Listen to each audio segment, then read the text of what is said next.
님들, 지금 전 세계 경제의 심장부가 뒤흔들리고 있다는 사실 제대로 알고 있었어?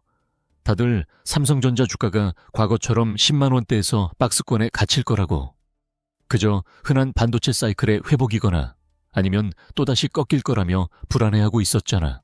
매일 아침 모니터 앞에서 한숨 쉬면서 언제쯤 오르냐고 말이야. 근데 말이야, 월가의 거대한 자본은 이미 조용히 움직이고 있었어. 이 거대한 부의 이동을 눈치챈 아주 극소수만이 우리 같은 개미들만 모르고 있는 섬뜩한 진실을 향해 달리고 있었다는 거지. 이면에 숨겨진 인간의 탐욕과 공포, 그리고 거대한 자본의 흐름을 싹 다 파헤쳐온 니키. 지금부터 그 파국의 전조를 낱낱이 공개할게. 딱 1분만 집중해봐. 아니, 10분 내내 눈을 뗄 수 없을 거야. 왜냐고?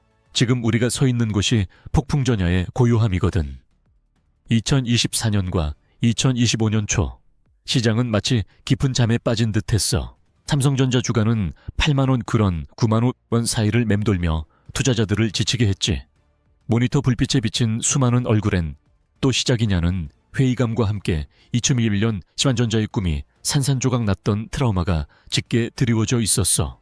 그때마다 개인 투자자들은 반도체는 이제 끝났다. 삼성은 너무 크고 무거워서 더 이상 오르지 않는다고 입을 모았지. 뉴스 헤드라인도 대부분 단기적인 주가 등락이나 미세한 매크로 변수에만 집중했어. 마치 거대한 폭풍이 다가오는데도 바다 표면의 잔물결만 보며 오늘은 잔잔하네 라고 안심하는 모습이었달까. 하지만 그 고요함 아래 보이지 않는 곳에서는 이미 미세한 균열이 생기고 있었어. 거대한 해류가 방향을 바꾸기 시작한 거야. 일부 촉각을 곤두순 투자자와 월가 기관들은 이 미세한 변화를 감지했지. 그들은 단순히 반도체 가격이 오르고 내리는 사이클의 문제가 아니라는 걸 깨달았어. 인공지능, 즉 AI 혁명이라는 이름의 거대한 파도가 밀려오기 전 바다 밑에서부터 시작되는 거대한 조류의 변화였다는 걸 말이야. 니키 눈에 포착된 첫 번째 이상 징후는 바로 메모리 반도체 가격의 미심쩍은 상승세였어. 겉으로는 반도체 경기가 조금씩 회복되나 보다 정도로 치부됐지만 실제로는 훨씬 더 근본적인 구조적 불균형이 시작되고 있었지. 너도 알다시피 AI를 학습시키려면 엄청난 양의 데이터가 필요하잖아. 이 데이터를 처리하는 AI 서버와 데이터 센터가 전 세계적으로 미친 듯이 증설되기 시작한 거야. 마치 도시가 갑자기 폭발적으로 팽창하면서 상하수도 시설이 턱없이 부족해지는 상황과 같았어. 수요는 눈덩이처럼 불어나는데 공급은 한계가 있었던 거야. 이런 상황은 단순히 가격을 올리는 수준을 넘어섰어. 과거 같으면 가격이 오르면 비싸니까 안 사라는 수요 저항이 생기기 마련이잖아. 근데 AI 시대의 빅테크 기업들은 달랐어. 그들은 비용 부담보다 물량 확보를 최우선으로 했어. 상상해봐. 수십억 달러를 들여 AI 모델을 개발했는데 정작 필요한 메모리 반도체를 구하지 못해서 AI 연산이 멈춰버린다면 이건 전쟁에서 총알이 없어지는 것과 똑같아. 그래서 빅테크 기업들은 더 비싸더라도 좋으니 제발 팔아달라고 애원하는 지경에 이르렀던 거지. 메모리 가격이 수직으로 상승하는 고정거래 가격의 움직임은 시장의 상식을 벗어나는 이상 징후였어. 그리고 이때부터 월가에서 섬뜩한 숫자들이 조용히 흘러나오기 시작했어. 2026년 삼성전자의 연간 영업이익이 무려 300조 원에 달할 거라는 전망이었지. 지금 들으면 미친 소리 아니냐고 할 수도 있어. 하지만 2026년 1분기 삼성전자는 이미 창사 이래 최대치인 매출 103조 원, 영업이익 57조 2천억 원을 기록하며 시장의 모든 예상을 무참히 깨부셨잖아.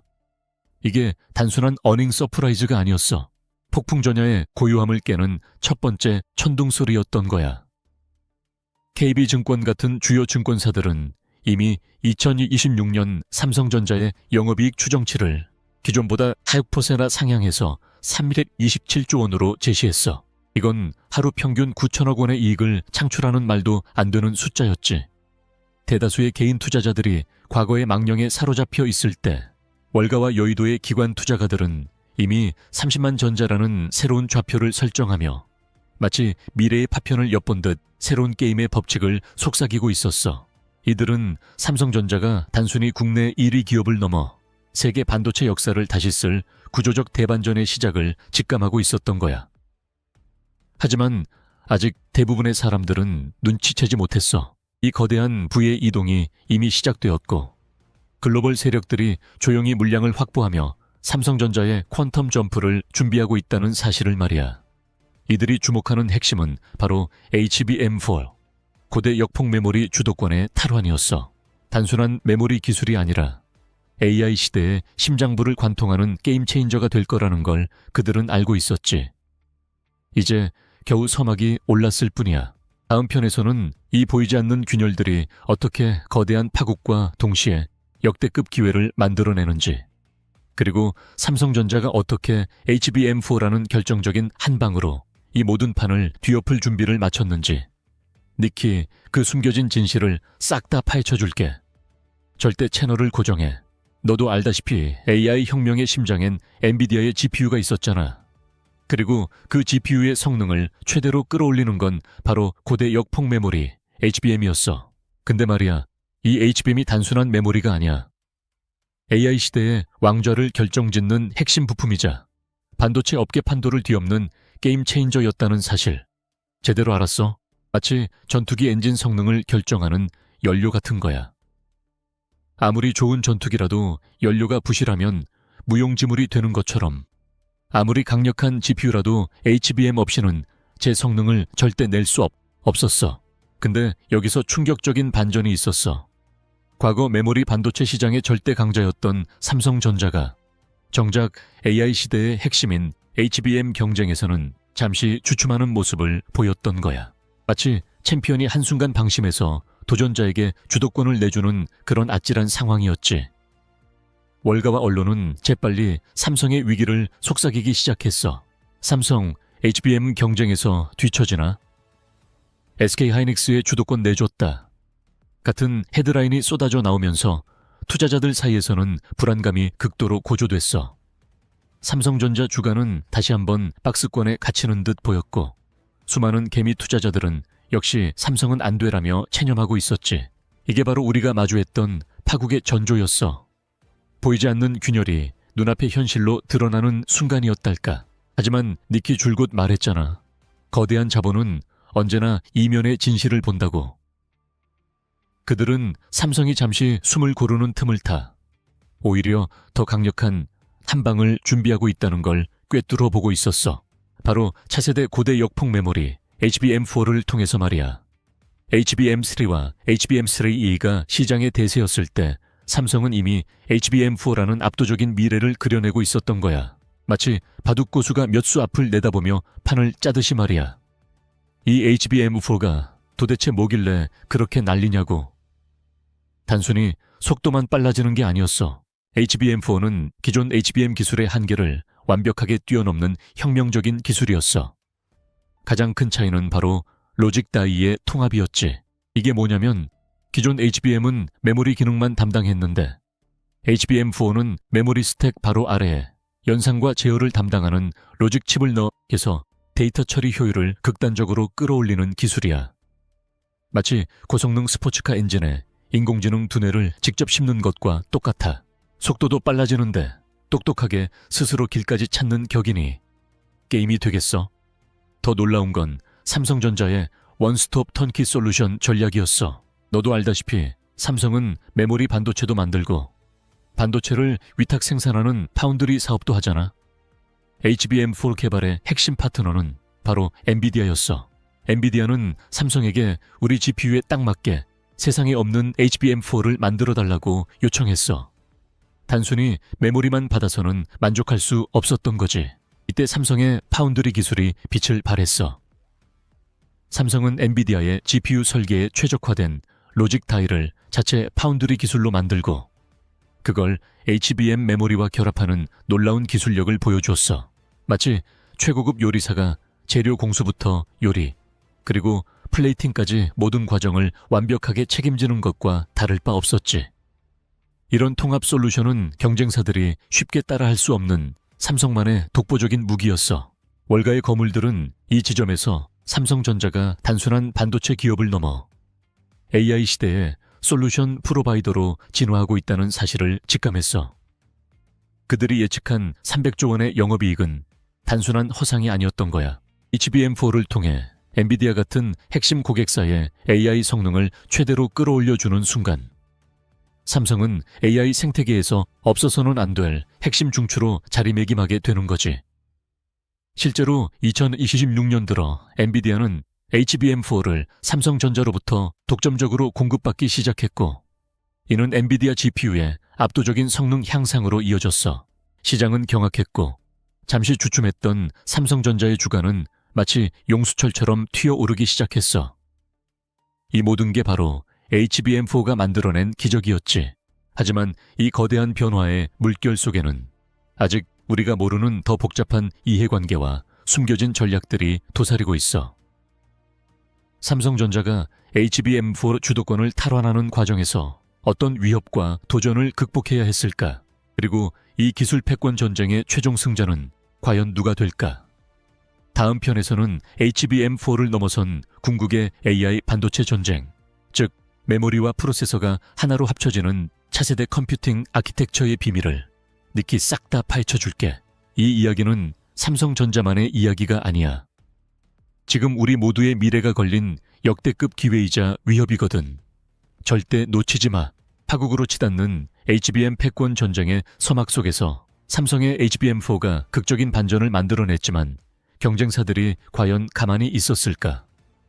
천만에 HBM3와 HBM3E 시장에서 잠시 주도권을 내줬던 SK하이닉스와 마이크론은 말 그대로 절치부심하며 삼성의 맹추격을 막기 위해 모든 전력을 쏟아붓고 있었어. 마치 한 번 밀렸던 권투 선수가 다음 라운드에서 필사적으로 달려드는 것처럼 말이야. 월가 애널리스트들의 눈은 날카롭게 삼성의 다음 행보와 경쟁사들의 방역을 주시하고 있었어. 그들은 숫자로 드러나는 겉모습뿐만 아니라 보이지 않는 기술 개발의 미묘한 흐름, 그리고 각 기업 내부의 숨막히는 긴장감까지 읽어내려 애썼지. HBM4 개발은 단순한 기술 경쟁을 넘어선 기업의 사활을 건 전면전이었어. 삼성전자가 HBM4의 로직 다이를 자체 파운드리 기술로 생산하며 원스톱 솔루션을 내세웠을 때 경쟁사들은 경악을 금치 못했어. 하지만 이 혁신적인 시도는 그만큼 엄청난 위험 부담을 안고 있었지. 신기술의 양산 수율은 언제나 지옥과도 같았어. 엔지니어들은 밤낮 없이 연구실에서 살다시피 하며 단 1%의 수율이라도 더 끌어올리기 위해 씨름했어. 작은 불량 하나가 수조 원의 손실로 이어질 수 있는 피말리는 전쟁이었거든.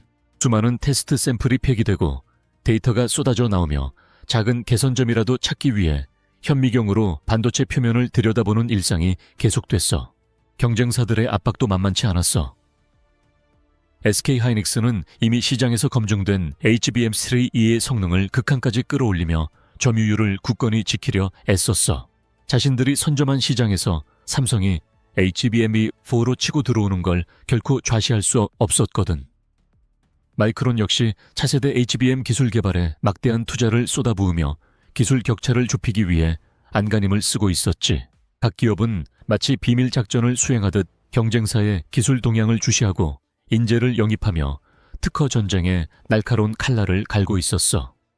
반도체 산업은 하루아침에 기술 트렌드가 뒤바뀌고 수조 원의 투자가 물거품이 될 수도 있는 예측 불가능한 전장이었거든. 하지만 삼성은 이런 압박 속에서도 흔들리지 않았어. HBM4를 단순히 고성능 메모리가 아니라 엔비디아의 GPU에 최적화된 맞춤형 솔루션으로 제공한 것은 신의 한 수였어. 마치 명품 옷을 재단하듯 고객사의 요구에 완벽하게 부합하는 제품을 내놓은 거지. 엔비디아는 HBM4를 통해 자사 GPU의 성능을 또 한 단계 끌어올릴 수 있었고, 이는 곧 AI 연산의 효율성 증대라는 결과로 이어졌어. 월가의 큰손들은 삼성의 이런 맞춤형 솔루션 전략이 단순한 제품 판매를 넘어 AI 생태계의 핵심 파트너로서의 위상을 공고히 할 것이라는 걸 간파했어. 그들이 주목한 건 단지 얼마나 팔았나가 아니라 누구와 함께 무엇을 만들었나였지. 그런데 닉은 여기서 더 중요한 이야기를 하고 싶어. HBM4가 아무리 혁신적이라 해도 이건 여전히 메모리 반도체의 범주에 머물러 있었어. 궁극적으로 AI 시대가 요구하는 건 메모리와 프로세서의 경계가 완전히 허물어지는 차세대 컴퓨팅 아키텍처였거든. 마치 뇌가 기억과 사고를 동시에 처리하든 데이터 저장 공간과 연산 처리 장치가 물리적으로 하나가 되는 기술. 이게 바로 궁극의 목표였던 거야. 지금까지는 CPU나 GPU라는 두뇌가 메모리라는 기억 저장소에서 데이터를 가져와서 처리하는 방식이었잖아. 그런데 이 두 장치를 하나로 합쳐버리면 데이터 이동에 드는 시간과 에너지를 혁신적으로 줄일 수 있어. 마치 데이터가 수도관을 타고 왔다 갔다 하는 게 아니라 아예 수도관과 정수기가 한 몸이 되는 거라고 생각하면 돼. 이걸 PIM, 즉 프로세싱 인 메모리라고 부르는데, 삼성은 HBM4에서 로직 다이를 메모리 스택 바로 아래에 통합하면서 이미 이 차세대 아키텍처의 가능성을 엿보고 있었던 거야. 이 기술이 본격화되면 반도체 산업의 판도는 또다시 격변할 거야. 삼성은 HBM4를 통해 엔비디아와 쌓은 견고한 파트너십, 그리고 메모리와 파운드리를 모두 아우르는 통합 솔루션 역량을 바탕으로 이 차세대 컴퓨팅 아키텍처 경쟁에서 한 발 앞서 나갈 준비를 하고 있었지. 단순히 메모리를 잘 만드는 회사가 아니라 AI 시대에 뇌를 설계하고 구현하는 핵심 중추기업으로 진화하겠다는 야심찬 비전이었어. 이 모든 과정은 단순한 기술 개발을 넘어 거대한 자본과 국가의 미래가 걸린 대서사시였어. 각 기업의 엔지니어들은 보이지 않는 전장에서 매일 같이 싸웠고, 경영진은 매 순간 최후의 결정을 내려야 했어. 삼성은 HUM4라는 결정적 한 방으로 AI 반도체 시장의 주도권을 되찾았지만 이건 시작에 불과했어. 진짜 전쟁은 이제부터였거든. 메모리와 프로세서의 경계를 허무는 기술 패권 전쟁. 여기서 승리하는 기업이 곧 AI 시대의 패권을 거머쥘 거야. 니키 다음 편에서는 이 궁극의 목표를 향한 인류 기술의 위대한 도전을 더 깊이 파헤쳐 줄게. 이 이야기는 삼성의 미래뿐만 아니라 우리 모두의 삶을 바꿀 거니까 절대로 놓치지 마. 니키 지난 편에서 말했듯이 삼성의 HBM4는 AI 반도체 시장에 극적인 반전을 가져왔어. 엔비디아와의 맞춤형 솔루션으로 시장의 기대를 한껏 끌어올렸고, 메모리와 프로세서의 경계를 허무는 PIM, 즉 프로세싱 인 메모리라는 궁극의 비전까지 제시했지. 월가는 이 모든 움직임을 AI 시대의 새로운 패권을 향한 위대한 도전으로 해석했고, 전 세계의 자본은 마치 거대한 폭포수처럼 HBM과 차세대 반도체 분야로 쏟아져 들어왔어. 시장은 마치 뜨거운 용광로처럼 들끓었지. 기술 혁신이라는 달콤한 환상과 함께 이번에야말로 일생일대의 기회다라는 강렬한 포모, 즉 소외 공포 심리가 개인 투자자들의 심장을 집어삼켰어. 묻지 마 투자가 이어졌고, 이름 모를 신생 기업들의 주가는 마치 로켓처럼 치솟았어. 모두가 마치 영원히 끝없이 오를 것처럼 이야기했지. 하지만 닉은 언제나 시장의 거대한 흐름 뒤에 숨겨진 냉혹한 원리를 이야기해왔잖아. 역사는 우리에게 끊임없이 경고해왔어. 아무리 혁신적인 기술이라도, 아무리 뜨거운 열풍이라도 시장의 근본적인 중력에서 벗어날 수는 없다는 것을. HBM 패권 전쟁의 광풍은 결국 감당할 수 없는 거품을 만들어냈고, 그 거품은 예상치 못한 순간 잔인하게 터져버렸어. 정확히 언제 무엇이 방아쇠를 당겼는지 지금 이 자리에서 특정하기는 어려울 거야. 어쩌면 미처 예상치 못한 양산 수율 문제가 걷잡을 수 없이 커졌을 수도 있고, 혹은 글로벌 경제의 급작스러운 침체, 아니면 과도하게 부풀려진 AI 시장의 기대치가 현실의 벽에 부딪힌 결과였을 수도 있지. 중요한 건 마치 거대한 유성이 지구를 강타한 것처럼 시장이 한순간에 얼어붙었다는 사실이야. 월가의 애널리스트들은 패닉에 빠졌고, 매일같이 쏟아져 나오던 장밋빛 전망은 싸늘한 경고음으로 바뀌었어. 수많은 HBM 관련 기업들의 주가는 단 며칠 만에 반토막, 아니 10분의 1 토막이 났고, 대박을 꿈꾸던 수많은 개인 투자자들의 계좌는 삽시간에 잿더미가 되어버렸어. 그때 그 텅 빈 거래소의 공기를 닉은 아직도 생생하게 기억해. 활기 넘치던 트레이딩 룸은 마치 유령의 집처럼 고요해졌고, 모니터에는 절망적인 빨간색 숫자들만 깜빡였어. 한때 영웅이라 불리던 CEO들은 고개 숙인 채 기자회견장에 섰고, 수십 년간 쌓아 올린 기업의 명성은 한순간에 무너져 내렸지. 길거리에서 만난 사람들의 눈빛에는 허망함과 분노, 그리고 왜 나만 몰랐을까 하는 뒤늦은 후회가 가득했어. 이 모든 게 불과 몇 달 전까지만 해도 새로운 시대의 도래라며 환호했던 그 시장의 냉혹한 심판이었던 거야. 이 붕괴의 잔해 위에서 우리는 무엇을 배워야 할까? HBM 패권 전쟁은 우리에게 분명한 교훈을 던져줬어. 기술 혁신은 인류의 발전을 이끄는 위대한 동력이지만 그것이 곧 무한한 수익을 보장하는 공짜 점심을 의미하지는 않는다는 것을. 시장은 끊임없이 효율이라는 이름으로 과열된 자산을 식혀내고 비이성적인 투기 심리에 대해선 가차없는 대가를 요구한다는 것을. 이제 우리는 HBM을 넘어 PIM, 그리고 그 이후에 차세대 컴퓨팅 아키텍처를 이야기하고 있지만 이 모든 기술 발전의 이면에는 항상 탐욕과 소외 공포 심리라는 인간 본연의 욕망이 잠재되어 있어. 이 사건은 우리에게 묻는 거야. 당신은 진정한 가치를 쫓는가? 아니면 한때의 광풍에 휩쓸려 가는가? 당신의 자산은 견고한 원칙 위에 서 있는가? 아니면 언제 터질지 모르는 거품 속에 있는가? HBM 패권 전쟁의 마지막은 단순한 시장 붕괴가 아니었어. 그것은 인간의 욕망이 만들어낸 거대한 환상이 차가운 현실과 맞부딪히며 남긴 현대 경제 시스템과 우리 모두의 자산에 대한 묵직한 경고였던 거야. 우리는 과연 이 교훈을 잊지 않고 다음 파도를 준비할 수 있을까?